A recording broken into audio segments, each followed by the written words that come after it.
My ex-wife, referring to her as Carol, 36F, and I, 37M, got divorced about 2 years ago.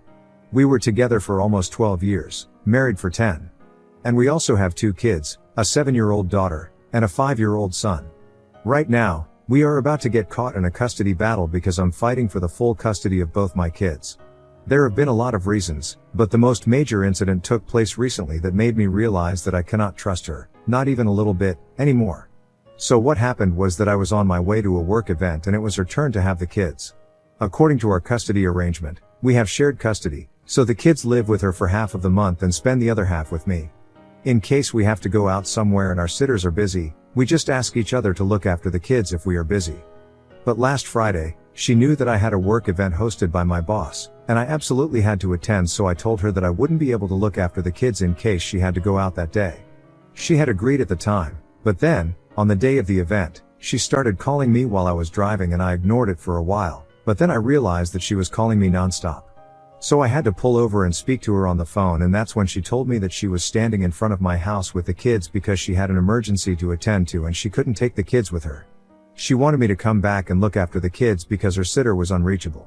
That was not going to be possible for me because I had somewhere to be, and she had known it, so she just couldn't suddenly tell me that she needed to be somewhere as well and expect me to deal with it.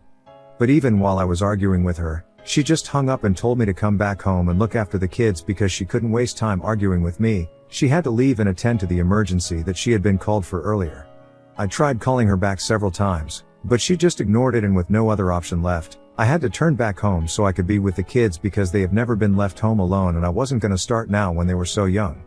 It was really annoying as it is, but when I got home and saw that my kids were just standing outside our door, looking lost, it really hit a nerve.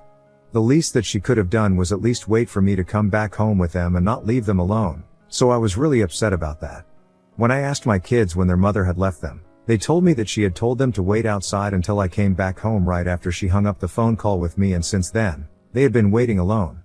I was appalled that she would do something like this because the one thing that we could agree on was that both of us cared deeply for our kids, but I guess I was wrong.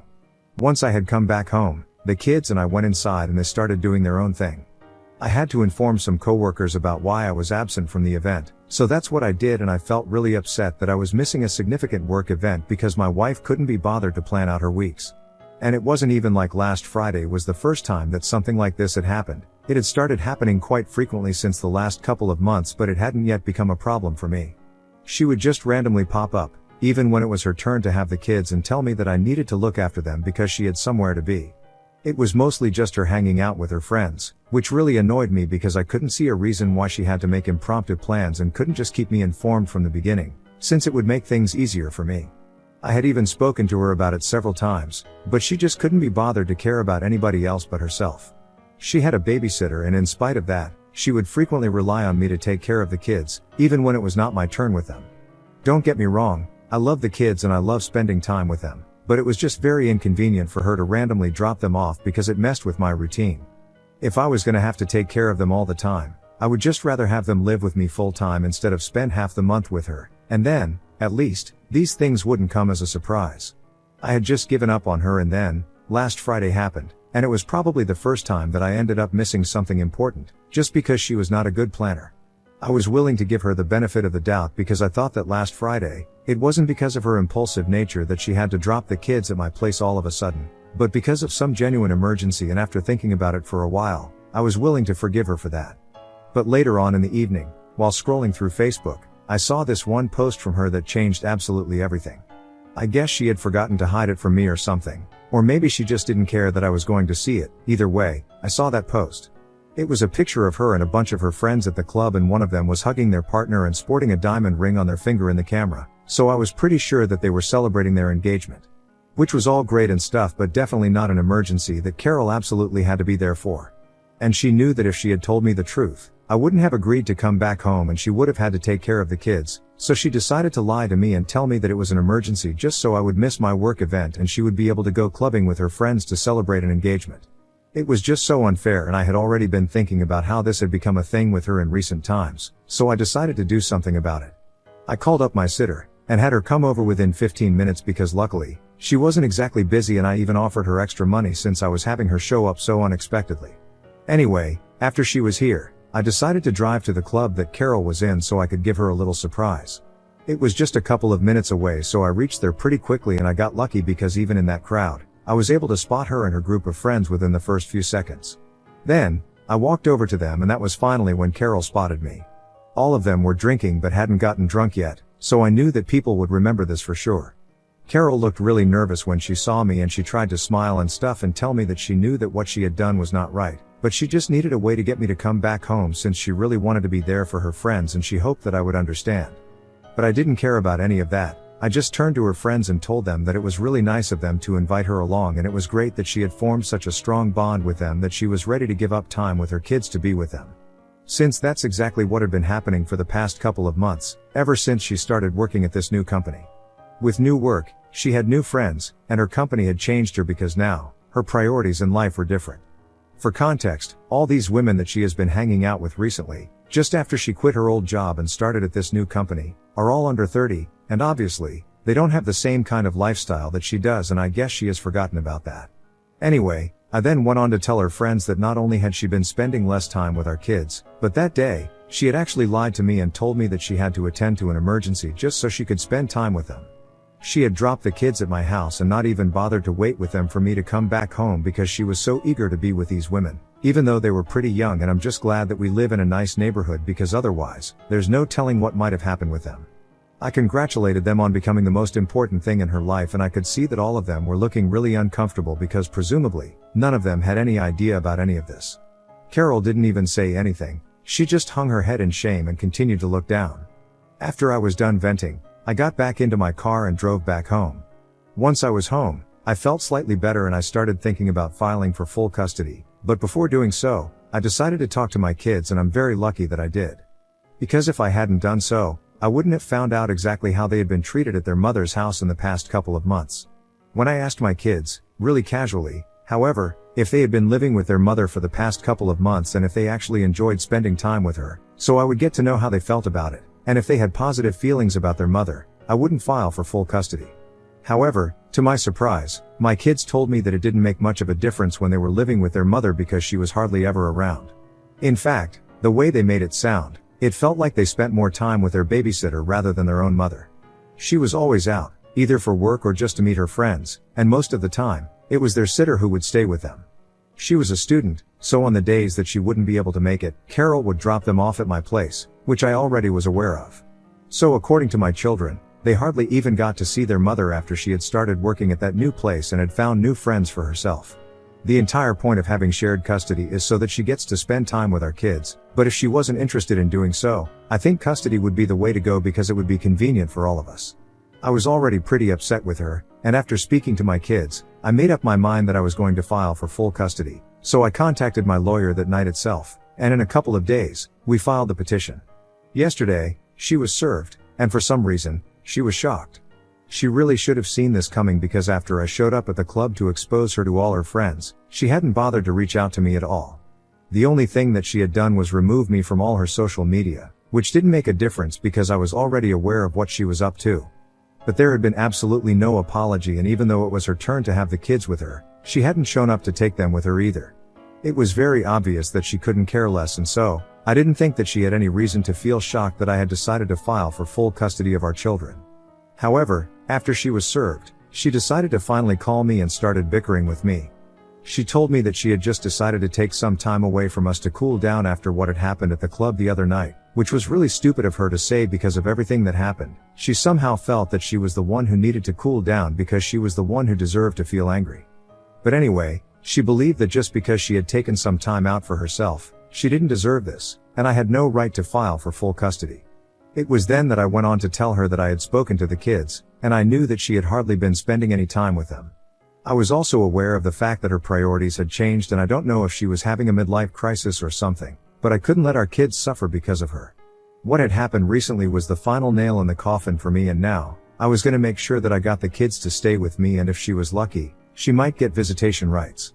When she realized that I had spoken to the kids, and I knew that she had hardly been at home with them for the past couple of months, I guess she realized that she was done for and she wouldn't pretend to be the one in distress anymore. She immediately switched her attitude towards me, and instead of bickering and sounding off, she started trying to reason with me, and her tone was very different after that. She told me that she was really sorry that she hadn't been spending enough time with the kids, but she just wanted to have some fun before she got old. When she started working at this new company, she met all these wonderful young women and got a bit carried away, which meant that she kind of forgot that they did not have the same kind of responsibilities for kids and families as she did. But now, this recent incident had been a wake-up call for her, and she had decided that she was going to try and get better, so she could be a better parent to our children. And I told her that was good for her, that she definitely should try to be with her parents, but until then, I would like to have them with me and get full custody because clearly, she was not going to be able to devote the same kind of time to them like I was.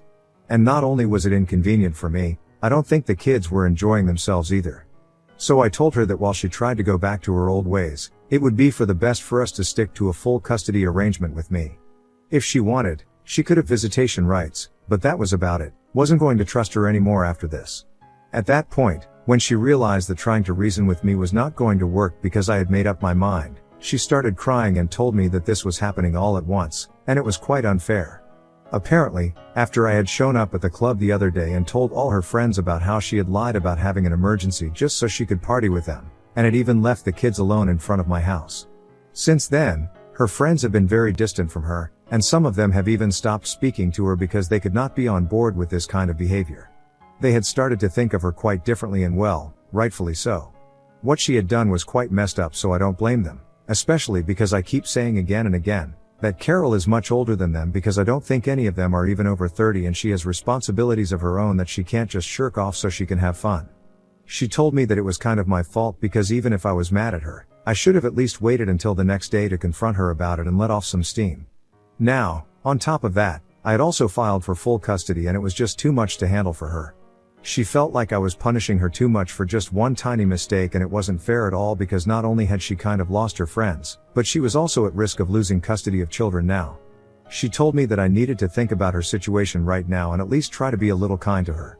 Apparently, she thinks that she has already learned her lesson and she's not going to repeat this kind of behavior, so I need to give her a second chance. But honestly, I don't think that I can take a chance with my kids, so I had to tell her that I had already made up my mind and I wasn't going to change it. It was not easy for me either, because I knew that custody matters are particularly difficult for the kids, and they had already been through our divorce, so I didn't want to put them through something like that again. But for their own good, I had to. I tried to break it to her gently when I realized that she had started crying on the phone, but even then, she refused to listen to me and then she started throwing a tantrum on the phone. She started screaming at me, saying that I was ruining her life and that I couldn't punish her so hard just for wanting to have some fun. All she wanted to do was feel young again, and that's why she had gotten a bit carried away, and she admitted that it was not a good thing to do, that she had made a mistake, but she definitely deserved one more chance. I felt like she was being childish, so I hung up, but then she started texting me and telling me that she was really sorry about everything and that she really would try to get better. Now, she was not even going to be in touch with her friends anymore, so she would definitely be spending more time with the kids and would never abandon them the way she did again. Since yesterday, she has kept sending me messages periodically and it's making me feel really bad about what I'm doing because I know it's probably good for the kids and more convenient for me, but now that I think of it, I don't know if it's a good idea to take them away from their mother for something like this. I do agree that Carol messed up, but as parents, don't we all mess up sometimes? The only question is if her mistake was worth forgiving or not, or if there's a chance of it ever happening again. If I'm being honest, I'm very confused, and even though I've spoken to my lawyer and my parents about this, I don't know how to feel. I just have no idea what to do, and my only intention here is to do what is best for the kids, but I don't even know what exactly that is right now, so I'm here to ask for advice from your guys. Ida, for filing for full custody of my kids after my ex-wife lied about having an emergency so she wouldn't have to look after them one evening. Edit. Hey, guys. There has been a lot of speculation about why exactly my wife and I got divorced, and well, it's not what you guys think. No, neither of us was having affairs, it was honestly just because we fell out of love. After we had our second child, our son, we kind of started drifting apart. When we realized it, we tried to make it work with couples counseling and stuff, but even that didn't help much. After some time, we just had to agree that our relationship had run its course and it was really devastating, but getting divorced was a much better alternative than staying in a loveless marriage and hardly speaking to each other anymore. Our divorce was quite amicable, and I know that in my original post, I made it sound like our post has been quite terrible for the kids, but I just meant that in the normal sense. All of a sudden, their parents were separating, and their mother was moving out and stuff, So that might have been a bit difficult for them to come to terms with, and that's what I meant when I said that they had already been through something like this, so I didn't want to put them through a custody battle. Also, some of you guys wanted to ask why exactly we did not approach our parents to look after the kids and babysit them when our sitters were not available, especially my ex-wife. So my parents live in the suburbs, which is quite far away, and I hardly ever ask them to babysit the kids because it's not very convenient for either of us. And as for Carol's parents, they live out of state, so asking them for anything is out of the question. People were also asking whether Carol had been having some sort of affair or not, and honestly, I don't know. I haven't been seeing anybody seriously ever since the divorce happened, and even though I've been out on a couple of dates since the divorce, it's been nothing serious. As for Carol, I know that she has been seeing other people, but I don't know if she has found someone who is dating. If she hasn't let me know, and she kept it a secret. But now that the petition for full custody has already been filed, I don't think she's gonna come clean about any sort of relationship she has, because clearly, her friendships and relationships have negatively impacted their relationship with her children, so it's definitely going to come into play in the custody battle if I decide to go through with that. At the moment, I still have no idea what I'm gonna do because my friends and my family are kind of divided on what I should do next. But I'm still holding out on a judgment from you guys. Update 1. Hey, thank you so much for all the comments, and I have finally made up my mind about what I want to do. So I'm gonna go ahead with demanding full custody because no matter how much she apologizes, she's not gonna be able to take back what she did. She's not gonna be able to win back my trust until she proves that she's capable of handling raising our kids. I have also had to sacrifice a lot of fun times with my friends for the sake of our kids, and I would never feel any sort of regret for it. If given the choice to do so again, I would choose my kids in a heartbeat, and it's very worrying that I am not sure if she would do the same. How can I have shared custody of our kids with her if I'm not sure of it? Because that's what parenting means, making sacrifices when you need to, and if she doesn't understand that, I don't think it's the right time for her to be a parent to our kids right now. Besides, I just can't get that one incident out of my head because she literally left our kids alone, standing at my doorstep, so she could frolic with her friends. I mean, that's completely unacceptable, and I cannot think of any parent in their right mind who would be fine with something like that. It's been 3 days since I last spoke to her on the phone, and today, I decided to finally respond to all the messages that she had been sending me relentlessly, and I told her that I'm really sorry about everything, but I'm not gonna be changing my mind about demanding full custody of the kids. And I think it's very unfair to try and blame me for this situation because if anything, she was the one who created it. Now, she's gonna have to suffer the consequences of her actions. It's pretty simple. And there's no reason for her to be so stressed out if she doesn't think she hasn't done anything wrong, because I'm sure that if the matter goes to family court, the judge is obviously going to decide what is best for the kids, so ultimately, what really matters is what the law thinks and not what she or I think. Update 2. I had sent Carol a message, telling her that I was going to stick to my decision of demanding full custody a couple of hours ago, and just a few minutes back, she replied to it saying that she had spoken to her lawyer as well and she was ready to fight in court. She also said a couple of things about how she had realized that just because she was a woman, she was not allowed to have any fun, and how mothers all around the world have had to sacrifice so much while fathers get to do whatever they want. And that might be true for other cases. I don't think that's true for our situation since I have sacrificed just as much as she has, and I'm not some absentee father who doesn't care about our kids. So I don't understand why she was trying to play the victim card and completely dodge any sort of accountability because she thinks she can justify her midlife crisis and incessant need to be liked by everyone around her by trying to throw me under the bus for things I haven't even done. For instance, I have never abandoned my kids so I can go party with my friends, but she has. So I think she should read her own message and apply it to herself, but whatever, it doesn't even matter because we're gonna see each other in court and make sure that we deal with this. Update 3. Hey, guys. So it has been a couple of months since I logged in here, but now that I have, let me give you guys a couple of overdue updates. First thing first, I managed to get full custody of my kids, and Carol does have visitation rights, but so far, she hasn't used them. It makes sense because she got completely annihilated in family court because our kids had a lot more to add. Apparently, not only did she not spend time with them, but she had also scared them into not speaking a word of it to me when they went back to me for the rest of the month. Not just once or twice, this has been happening ever since she joined her new workplace, and our kids had been scared to bring it up with me because they were scared of the consequences that they would have to face with their mother. But when I started insisting that they tell me everything, these things finally started coming out. And people hadn't been wrong about her having an affair, but I guess it was worse in her case because it wasn't just one man, it was multiple men. I was right about her having some sort of midlife crisis, which is why she was going out every night with her, and my kids told me that they had occasionally seen her come back home, really drunk, with some guy with her. On those days, the sitter would get them to bed early, as soon as their mom came back home, but they had already seen whatever they had to see. The things that we found out about Carol, it was just very disturbing, and it was quite an easy decision for the judge to make, that it was going to be better for the kids to stay with me until Carol got her life back in order. After the verdict, Carol quit her job and skipped town, and from what I know, she has gone back to live with her parents. Ever since the proceedings even started, the kids have been living with me and they seem happy enough. They do ask about the mother occasionally, but let it go soon enough. We are happy together and I'm very glad that I decided to file for full custody, no regrets.